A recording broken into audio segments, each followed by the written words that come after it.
នឹកពុកនឹកម៉ែនឹកបងនឹកអូននឹកដល់ស្រុកខ្មែរលបតែនៅក្បែរផ្ដល់ភាពកង់ក្ដៅអីលើឃ្លាតឆ្ងាយត្រូវរស់ម្នាក់ឯងជីវិតដូចខ្លែងនៅលើវាហា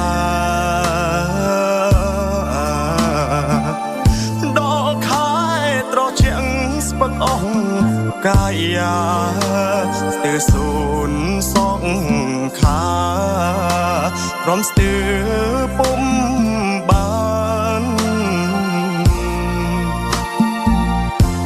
នេះហើយជីវិតពលករស្រុកគេមានអ្នកចង់ទេ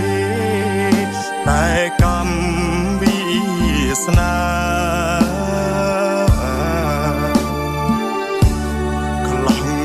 ជួបគ្រោះថ្នាក់ធ្លាក់ខ្លួនពីការខ្លាំងត្រូវមរណានៅឯស្រុកគេអើយអោទេវតាអើយជួយអ្នកក្រផងតើត្រូវហែឆ្លងទុកដល់